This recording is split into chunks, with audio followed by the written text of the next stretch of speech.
कम लगे। अब यहाँ देखो ओ ये जो आपका है न्यूमरेटर, इसकी डिग्री डिनोमिनेटर से बड़ी है, इसका मतलब इसको तो डिवाइड करना पड़ेगा। ठीक है, तो डिवाइड वाले तरीके से पहले डिवाइड करके फिर क्वेश्चन को कैसे लिखते हैं, क्वेश्चन प्लस रिमाइंडर अपॉन में डिवाइजर वाले फॉर्म में लिख के फिर करेंगे।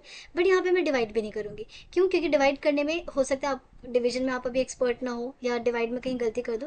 तो इन क्वेश्चन में ना एक हमेशा पैटर्न होता है, अगर वो पैटर्न आपको याद हो जाए तो वो बहुत आसान होता है। एक्स क्यूब अपॉन में x plus one D x है। ठीक है, सो क्या करना है, देखो यहाँ पे जब एक्स क्यूब है और नीचे एक्स प्लस वन, तो हमें हमेशा ना याद रखना है कि एक्स स्क्वायर माइनस वन, ठीक है, एक्स क्यूब प्लस वन और एक्स क्यूब माइनस वन, इन पे ना हमेशा नज़र बनाए रखनी है। बिकॉज यहाँ से ना हम डायरेक्टली फॉर्मूला अप्लाई कर सकते हैं। कि आपको x cube plus y cube और x cube minus y cube का फॉर्मूला याद है? नहीं है तो मैं अभी यहाँ पे नीचे लिख दूंगी। तो हमेशा ना इन पे ध्यान रखना। अगर यहाँ पे एक्स क्यूब की जगह एक्स स्क्वायर भी होता तो मैं डिवाइड ना करके डायरेक्टली क्या करती, प्लस माइनस वन करती। अब देखो यहाँ पे क्या है, नीचे प्लस वन है, नीचे प्लस वन है, तो आपको क्या करना है, एक बार प्लस वन और एक बार क्या करना है, माइनस वन करना है। ठीक है, फिर उससे आपको आइडिया मिल जाएगा क्या करना है। तो ये हो जाएगा, देखो प्लस वन कर देना एक बार और एक बार माइनस वन कर देना। और क्वेश्चन लिख देते हैं एक्स क्यूब, ठीक है, और नीचे आ गया आपके पास एक्स प्लस वन और ये डी एक्स। ठीक है, ये तो ये कुछ क्वेश्चंस ऐसे होते हैं जो बहुत इंपॉर्टेंट होते हैं, पता होना चाहिए बच्चों को।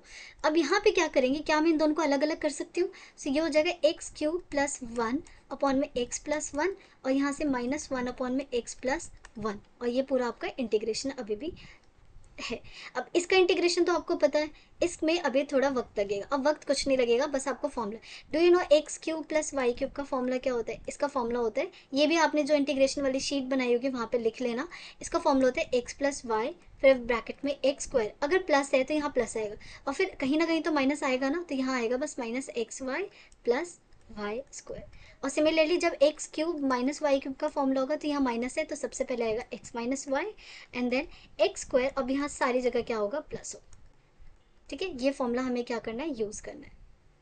चलो, तो यहाँ पे अगर मैं फॉर्मूला यूज़ करती हूँ तो ये हो जाएगा एक्स प्लस वन। और देखो कितने चालाक है क्वेश्चन वाले, आपसे ना ये नहीं पूछेंगे, आपसे यही पूछेंगे जहाँ पे ये निकालने में प्रॉब्लम हो रही है। क्योंकि देखो ये तो निकल गया, but no they will ask जो टफ है।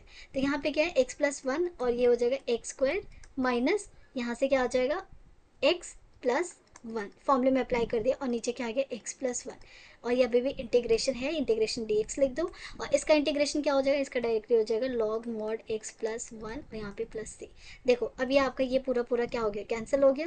अब इंटीग्रेशन कर दो, एक्स स्क्वायर का डिफ्रेंसिएशन एक्स क्यूब अपॉन में three minus x square upon में टू प्लस एक्स प्लस सी। सो देखते हैं कौन सा ऑप्शन करेक्ट है, एक्स क्यूब अपॉन में three minus x square plus x, तो मुझे डी, हाँ yes D is the correct option. अच्छा, मैं इसका ना कोई दूसरा तरीका भी ये समझा देती हूँ, इनकेस